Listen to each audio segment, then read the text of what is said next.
Nós temos na noite de hoje a alegria de recebermos o amigo, companheiro, trabalhador aqui da Casa de Jesus, Fábio Iope, e ele nos traz o tema Encontro com Jesus. Que ele te abençoe. Meus caros amigos, uma boa noite para todos. Eu gostaria de dizer que não tem graça nenhuma.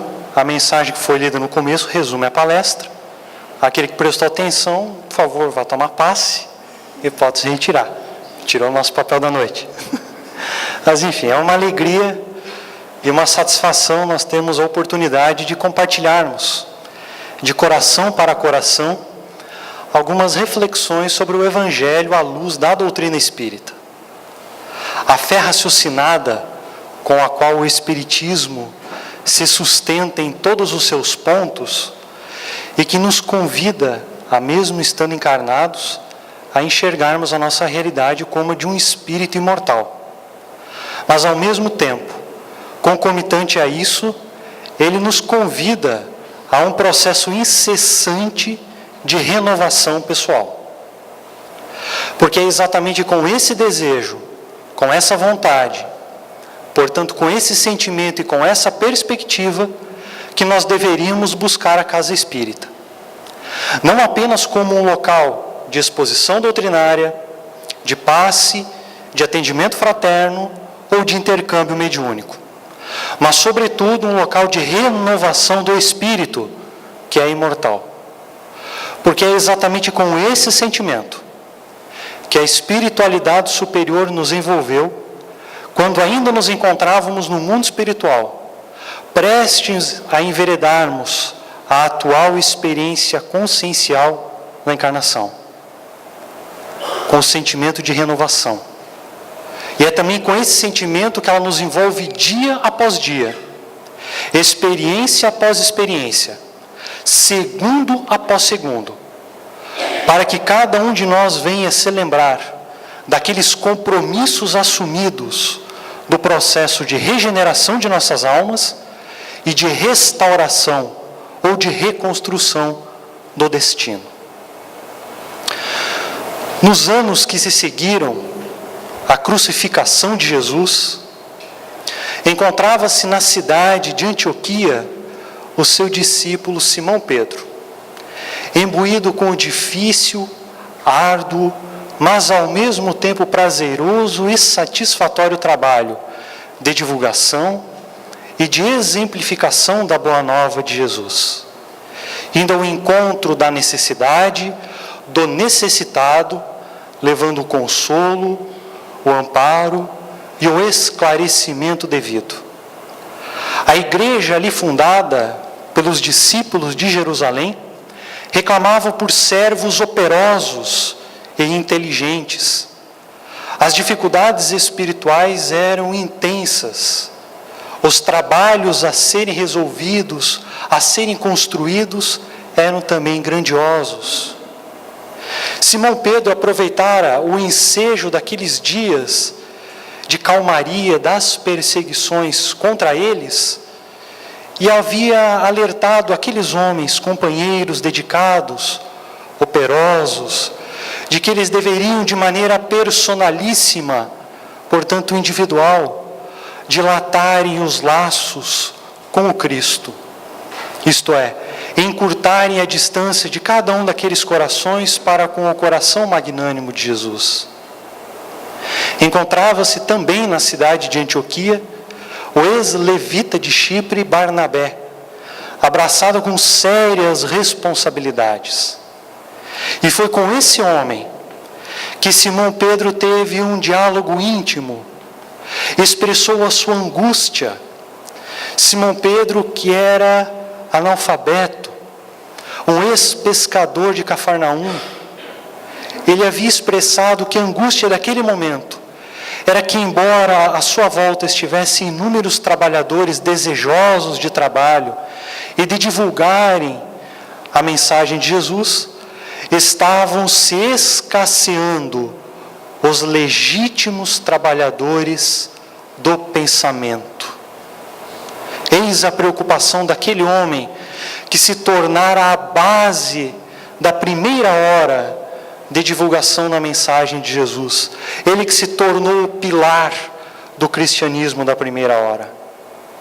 Mas é digno também de nota que foi pelas mãos desse homem generoso que o tecelão de Tarso recebeu os alvitres necessários para a sua reforma interior, para a reconstrução de si mesmo, e se transformou então no grande pregador Paulo de Tarso.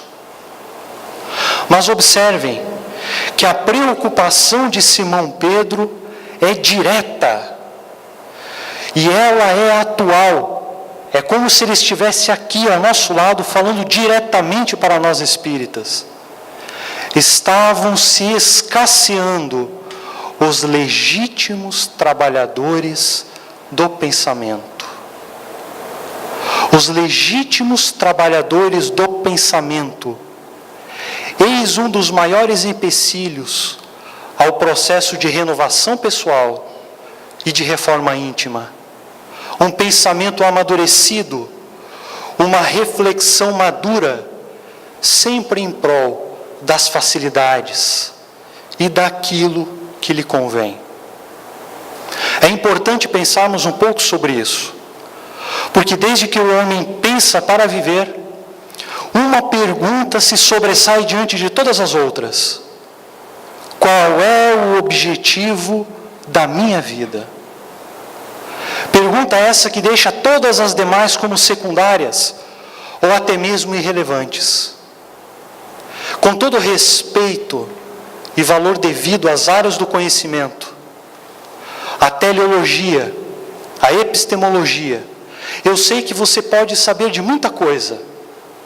Eu sei que você pode saber de todos os afluentes da margem esquerda do rio Amazonas, de todas as propriedades das organelas citoplasmáticas, de todas as afinidades eletrônicas dos elementos da tabela de Mendeleev. Você há de convir comigo de que todo esse conhecimento é secundário diante da pergunta: qual é o objetivo da minha vida? E desde que o espírito humano tornou-se detentor da razão, ele estampou na história da humanidade a expressão desse pensamento. Não foi à toa que Allan Kardec, ao estruturar a obra O Evangelho segundo o Espiritismo, ele coloca logo na introdução o pensamento de Sócrates e Platão como sendo os precursores do Espiritismo. Pensamento esse que não condizia com a sua época, o que nos dá um ensejo de dizer que já era a espiritualidade superior convocando a humanidade a um processo de amadurecimento da reflexão, ao amadurecimento do seu pensamento pessoal para o conhecimento de si mesmo.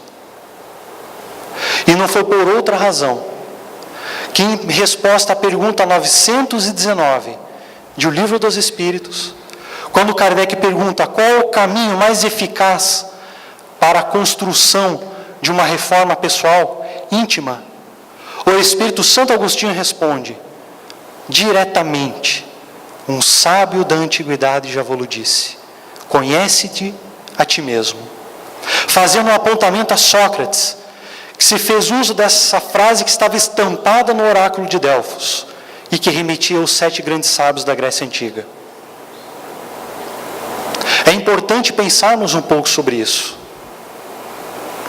Porque se nós retornarmos um pouco mais na história, por volta do ano 600 a.C., um homem chamado Tales de Mileto havia em suas reflexões pessoais, ele que se tornara o grande pai da filosofia ocidental, ele chega a dizer de que a substância essencial que sustenta e que dá origem a tudo o que há no universo é a água.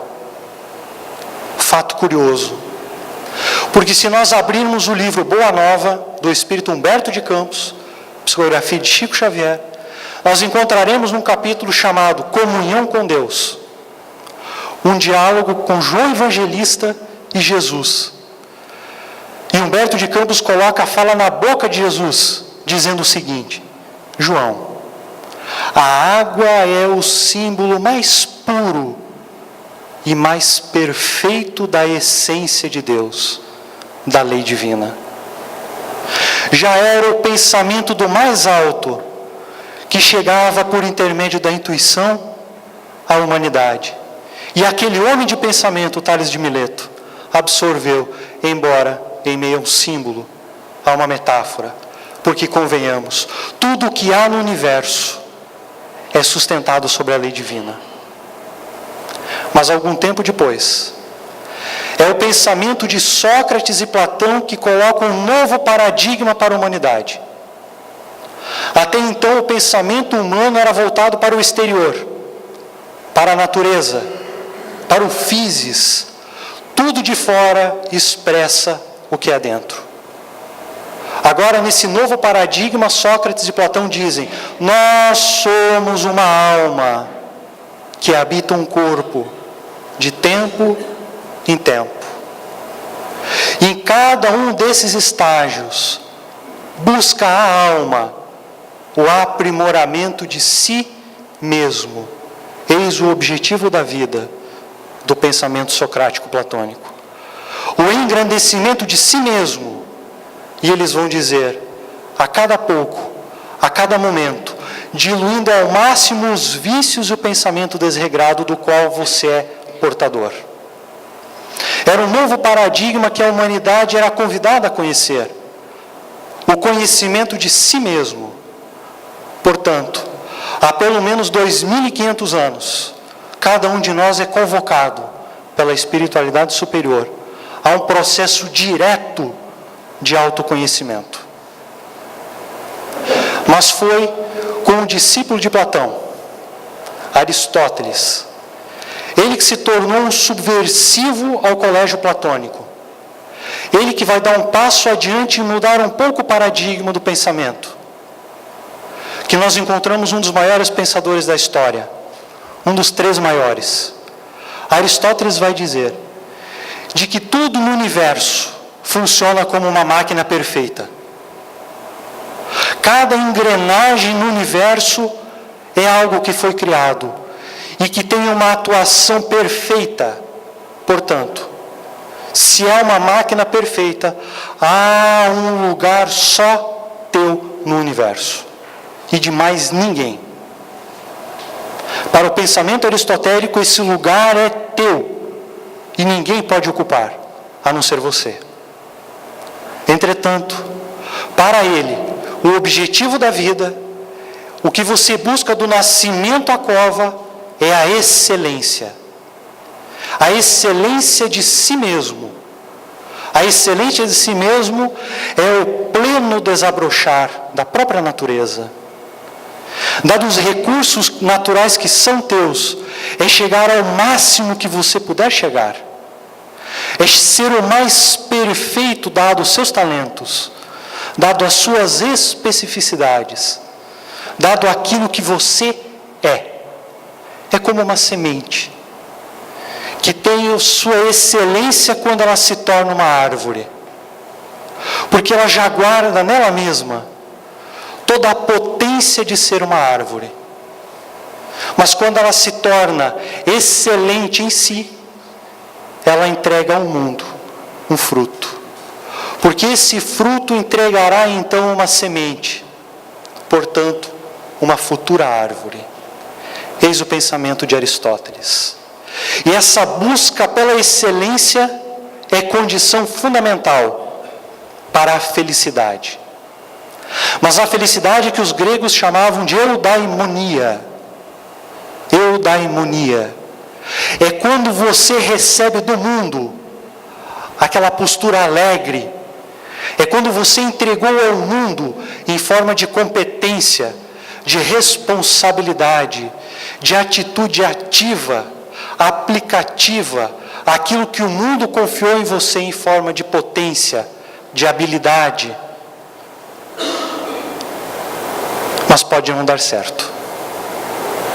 Pode ser que você não encontre a excelência enquanto em vida. Pode ser que você não encontre qual é a sua praia. Pode ser, então, nos utilizando de um símbolo, de uma metáfora, que o desenhista não encontrou o lápis. Ou ainda, Jesus contando a parábola do semeador, aquele que jogou as sementes, umas caíram sobre o solo, outras sobre a pedra. A semente não encontrou o solo, não encontrou a praia dela. Pode não dar certo. E quando não dá certo, significa que você não atingiu sequer a ideia de excelência. Portanto, você se torna um morto em vida. Não confundamos morto com cadáver. Cadáver é carne sem vida, enquanto que morto é aquele que se ausenta da própria vida, enquanto em vida. É quando a tua vida se torna fútil, inútil, banal, superficial. É quando o mundo confia em você potências, habilidades, e você não devolve absolutamente nada ao mundo, a não ser futilidades e superficialidades. É quando o mundo confia na tua capacidade de amar, na tua capacidade de servir, na tua capacidade de enxugar lágrimas, e você não o faz. Você se torna um morto em vida. Esse era o pensamento de Aristóteles. Mas aí então a humanidade evolui. Passam-se os tempos.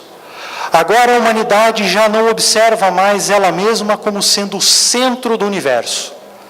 Sai da ideia do centro, entra a ideia heliocêntrica. Nicolau Copérnico, Galileu Galilei, Isaac Newton. Eles dizem que nós giramos em torno do Sol, portanto não somos mais o centro em nenhuma perspectiva. Para esse pensamento, instaura também outro paradigma, de que a matéria no universo é energia condensada. Tudo é energia em trânsito. E eis que no ano 1600, aproximadamente, surge um outro grande pensador, o holandês Spinoza. Spinoza vai dizer que para você atingir o objetivo da tua vida, é necessário algo que ele chamou de potência. Potência de agir. Vontade de estar vivo. Energia vital. A mesma ideia utilizada por outros pensadores. Schopenhauer, Leibniz. O próprio Sigmund Freud se utilizou dessa ideia. Lapidou-a e deu o nome de libido. Potência de agir. Eis o que você deve buscar para atingir o máximo de si. Energia. Minuto após minuto, segundo após segundo a tua vida é uma briga incessante por essa potência de agir. E ele é direto. A sua ideia, embora simplória, é direta. E diz que dado o máximo de energia que você consegue absorver, ele cunha a palavra alegria. Alegria é a passagem para um estado mais potente de si mesmo. Mas essa alegria de hoje não garante a alegria do próximo minuto. A conquista do ontem não garante a conquista do hoje. É preciso, segundo Spinoza, um processo incessante de renovar-se. E para melhor. Sempre. Porque é no processo de renovação que você absorve essa vontade de estar vivo. Essa energia que te motiva. Embora as inúmeras experiências que a vida te convoca, entristecedoras ou não, você deve buscar, segundo Spinoza, essa potência de agir, a experiência, o conhecimento, o alimento. Pode não dar certo. Pode ser que você não atinja a absorção dessa energia. Pode ser que você nem encontre qual é essa energia. E para o pensamento de Spinoza, é necessário então que você olhe para você e descubra qual é a sua praia. Fazendo uma referência ao pensamento de Aristóteles. Porque você pode estar buscando a tua vontade de viver naquilo que não pode, naquilo que não deve. É como a semente, que buscou a água no subsolo na pedra da parábola do semeador. Ela não encontrará. É preciso que você encontre a sua praia para você absorver essa energia. Eis o pensamento.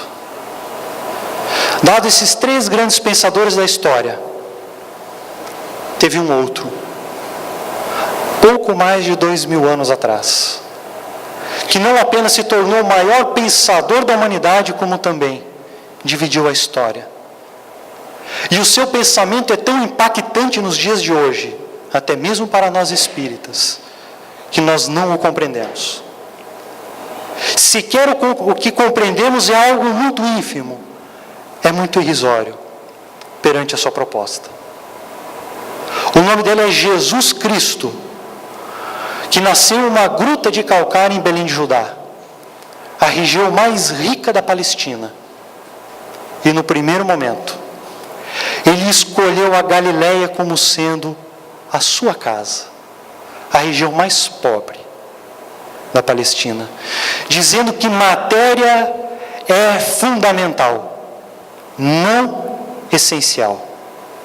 Porque fundamental te ajuda a chegar no essencial, mas não significa que ela por si só é o suficiente. Há algo muito maior do que o fundamental.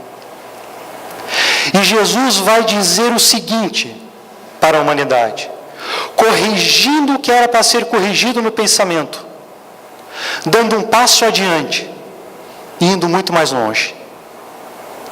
Ele vai dizer em primeiro lugar de que você não tem um lugar no mundo. Ele corrige o pensamento de Aristóteles. Ele diz que você não tem o teu lugar no mundo. Primeiro ele vai explicar, dizendo de que o Pai é ilimitado, de que se há o infinito é criação, portanto o Pai está para lá disso tudo, e nos fazendo uso da fala de Paulo de Tarso, em Deus existimos, e em Deus nos movemos. Portanto, para Jesus, você está no ilimitado. Se você está no ilimitado, por favor me diga, como encontrar o seu lugar?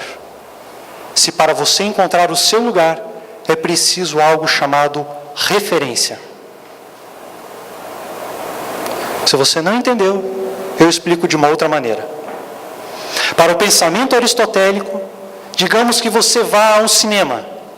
Tua poltrona é de número 40. Você sabe que é a 40 porque você encontrou a 39 e a 41. Pontos de referência. Qual é o ponto de referência dentro do ilimitado? Se à tua volta só há ilimitado, não há ponto de referência.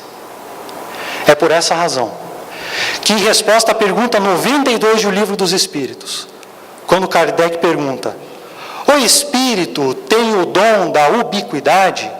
Isto é, o espírito pode dividir-se em dois e estar em 2 lugares ao mesmo tempo?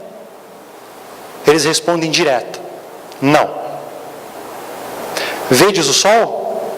O Sol é um e está lá. Ele irradia até aqui.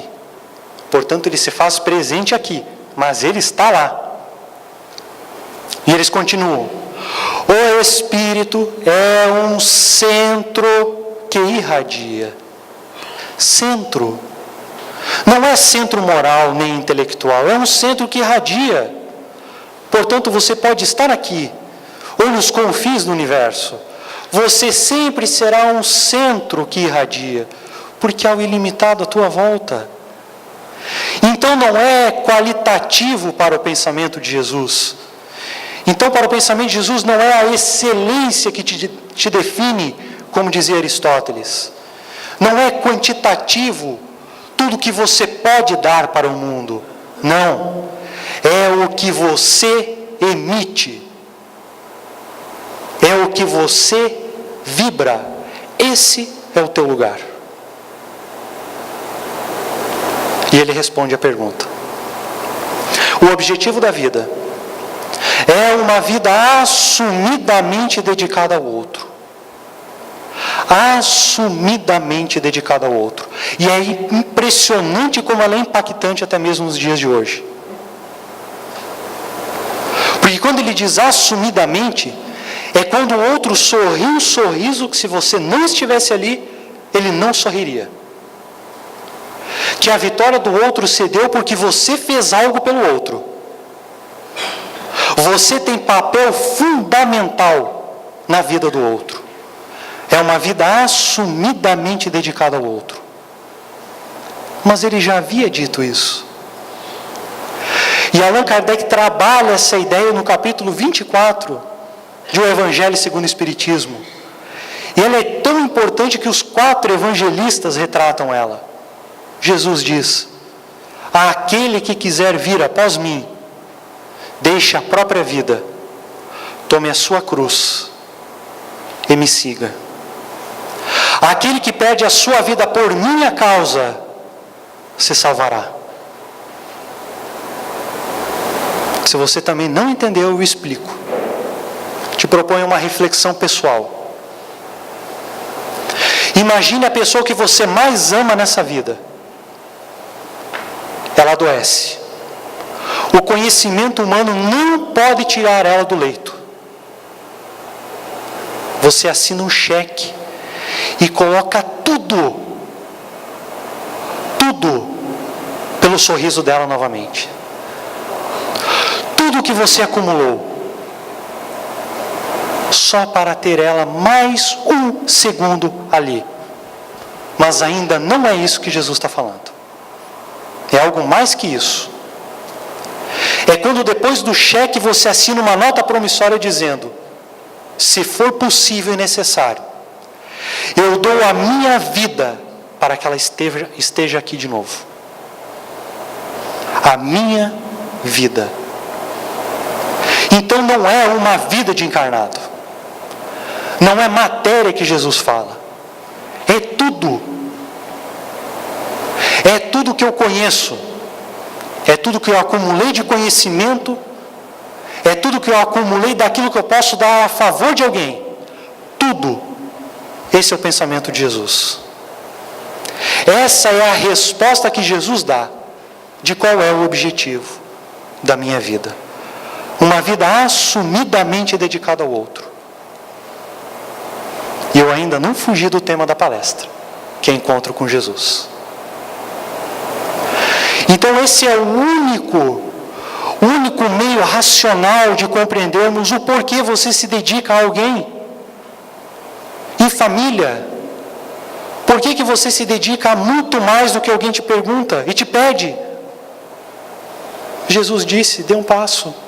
Se alguém te pede, dê 2. É isso em sociedade. É isso no teu meio profissional. Porque mesmo que você diga que você faz somente por você, aquilo que você faz na tua profissão beneficia alguém. Faz com que alguém sorria. Faz com que alguém se sinta seguro. Segurança. Porque você fez algo por alguém. Porque fora isso, fora essa dedicação assumidamente ao outro, na balança da vida sobram apenas um gráfico com números de uma frieza impiedosa e de que não expressam o objetivo da tua vida. Esse é o pensamento de Jesus. E esse pensamento é tão profundo que eu trouxe um pequeno trecho do Evangelho de Mateus, para que nós venhamos a construir uma breve reflexão.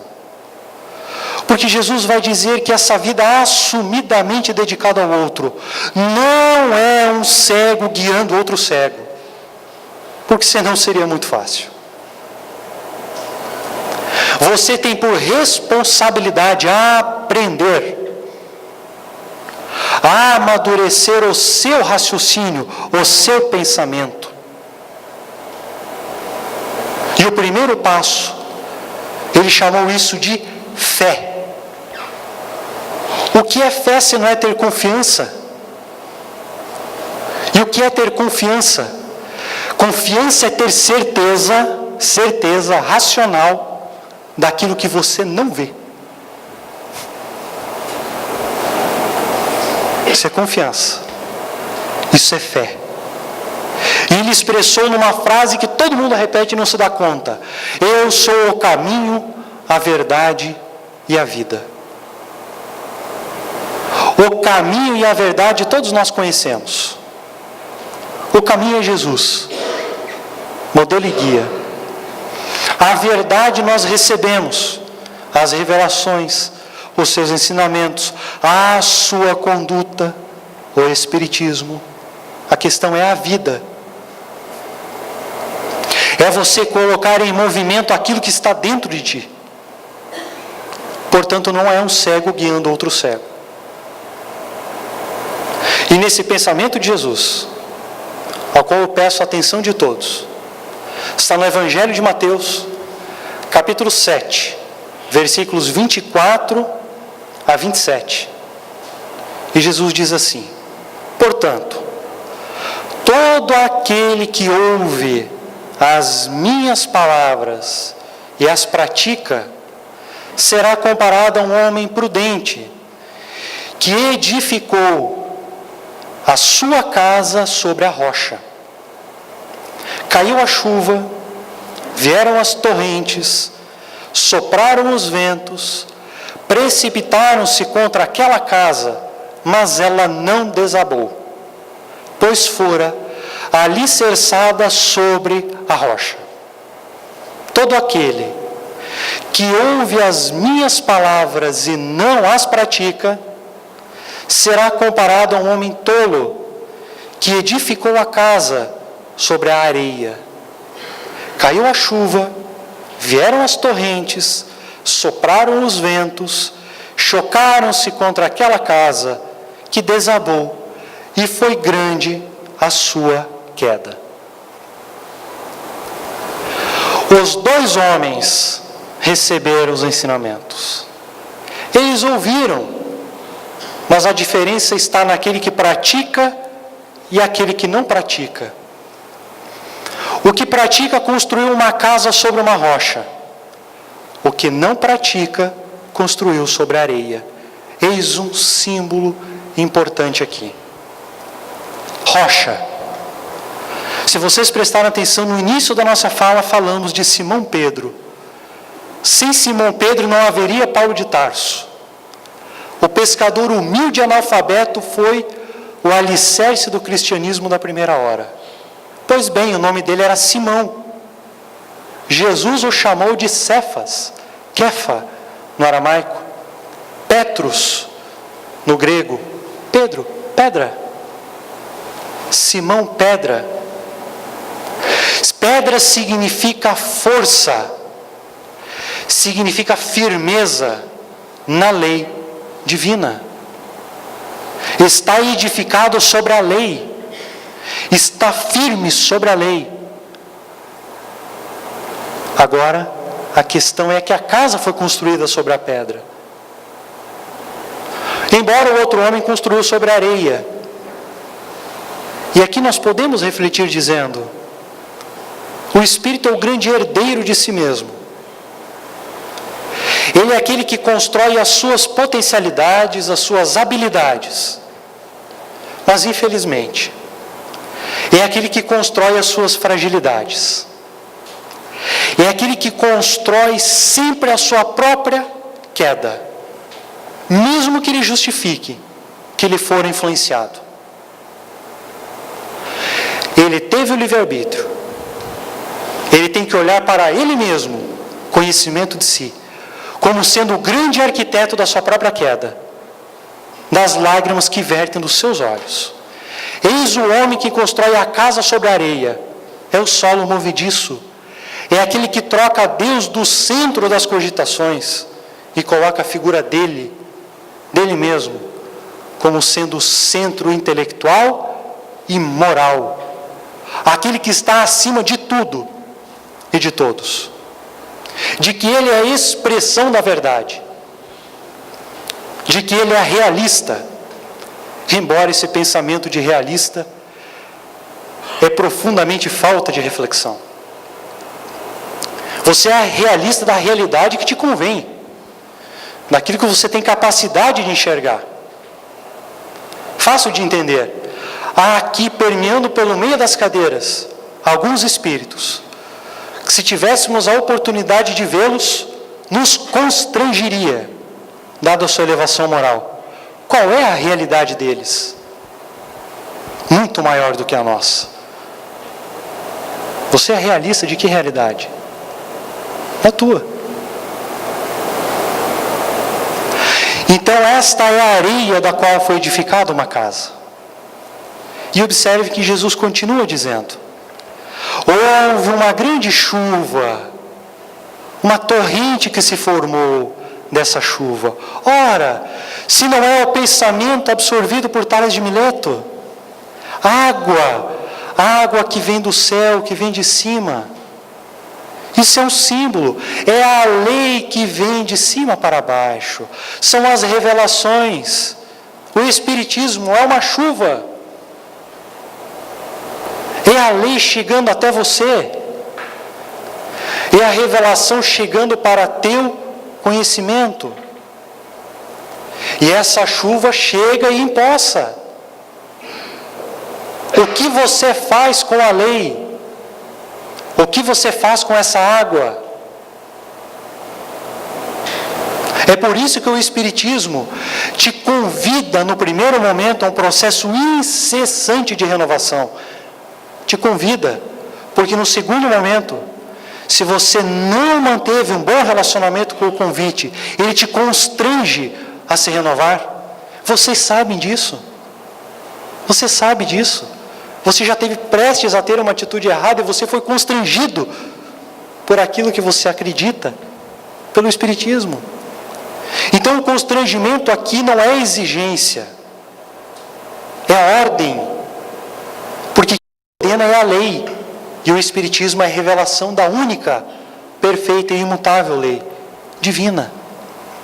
Então ela empossa, essa lei vem e empossa. O que você faz com ela? É a vida do Jesus ter dito: eu sou o caminho, a verdade e a vida.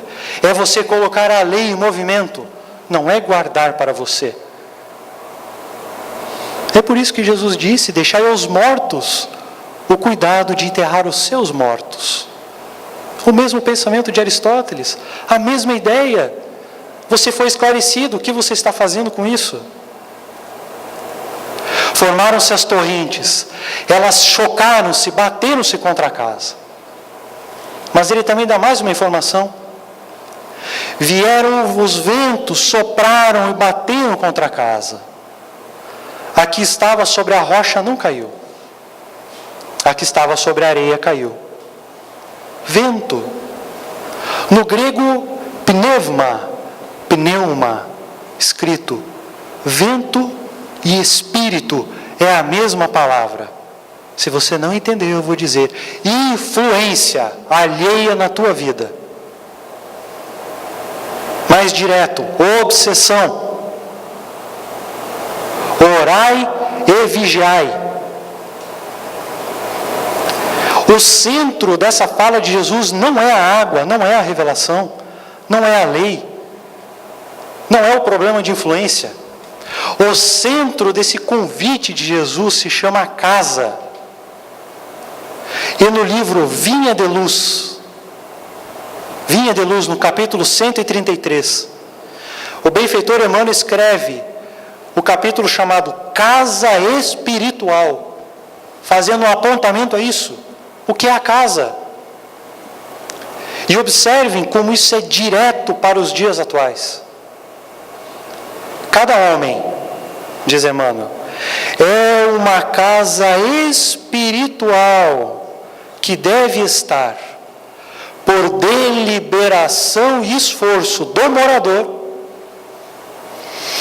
em contínua modificação para melhor. Ora, se não é ele falando que o pensamento de Spinoza era correto, uma incessante renovação para melhor. Valendo-nos do símbolo da casa espiritual, recordamos que existem casas ao abandono, caminhando para a ruína. Caminhando para a ruína. edificado na areia. É quando você se torna um morto em vida. É o pensamento de Aristóteles. É quando a tua vida é fútil, inútil, superficial, banal. É quando o mundo te confia e você não devolve nada, a não ser interesse pessoal e próprio. A ruína de si mesmo. E outras casas que se revelam sufocadas pela era entrelaçada ou transformada em redutos de seres traiçoeiros e venenosos da sombra.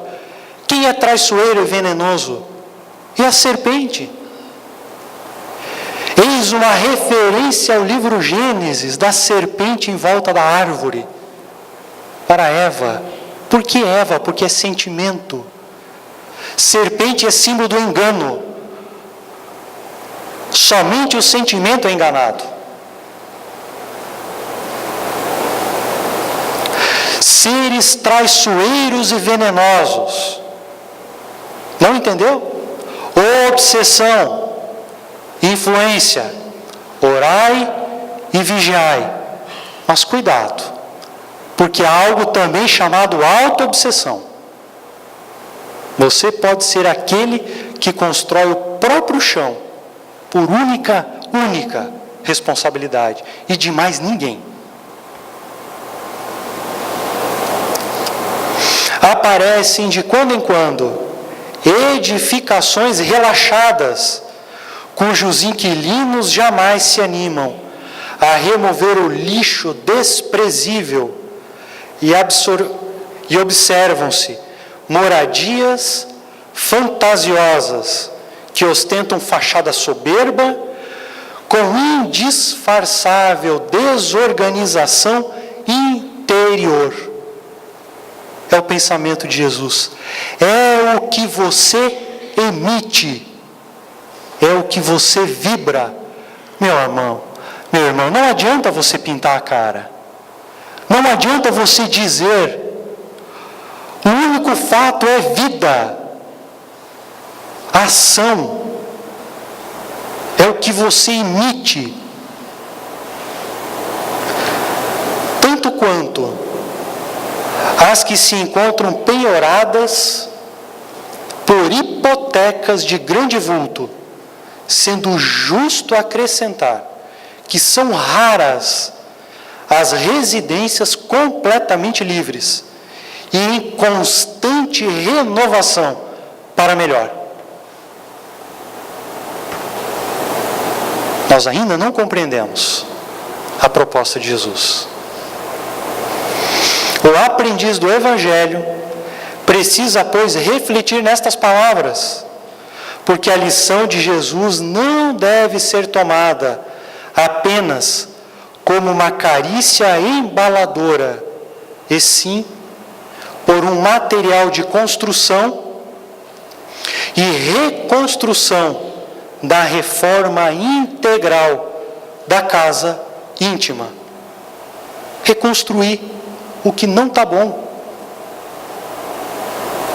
Conhecimento de si mesmo. 2.500 anos você é convidado a olhar para si. Então você deve saber aonde você deve começar a construir ou a destruir.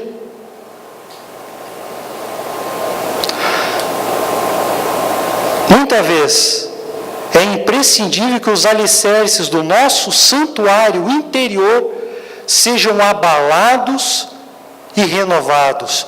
Olha as torrentes da lei batendo contra você e te convidando. O Cristo não é somente uma figuração filosófica ou religiosa nos altiplanos do pensamento universal. É também o restaurador da casa espiritual dos homens. O cristão sem reforma interna dispõe apenas das palavras do serviço e de suas plantas. Ó, construção. O discípulo sincero, porém, é o trabalhador devotado que atinge a luz do Senhor, não em benefício de Jesus, mas sobretudo em favor de si mesmo. Vou repetir. Sobretudo em favor de si mesmo. Então, quando Jesus diz que o objetivo da vida é assumidamente dedicado ao outro, significa que tudo que você faz voltará para você. Tudo. Tudo isso. Eu não mudei o título da palestra, ainda é Encontro com Jesus. Porque eu poderia ter vindo aqui falado do encontro de Paulo, de Maria Madalena, de Zaqueu, com todo respeito e valor àquele encontro, que nos convoca a uma profunda reflexão. O encontro é deles, não é meu. O encontro de Paulo não se deu na estrada de Damasco, quando Jesus se materializou de maneira luminosa a ele. Aquilo não foi o encontro, lá foi o convite. Assim como com Zaqueu não foi em cima da árvore, lá foi o convite. O nosso convite está sendo refeito agora no Espiritismo. É o convite. Porque o encontro de fato de Paulo aconteceu quando ele falou: já não sou eu mais quem vive, é Cristo que vive em mim. É quando Zaqueu disse: se eu dilapidei alguém, darei 4 vezes. É tudo. É uma vida assumidamente dedicada ao outro. Então, para que aconteça esse encontro, Jesus então encerra seu pensamento, ao qual Kardec também se alicerça falando: para fazermos as pazes com as nossas entranhas. Jesus fala em reconciliação. Reconciliação. Beatitude, a fala de Spinoza. A essência da palavra beatitude, que muitas doutrinas cristãs se utilizam da palavra para se referir a alguém. Beatitude significa fazer as pazes com o mundo real, com o presente. É com o mundo de agora, é ter esperança no hoje, no mundo que se apresenta.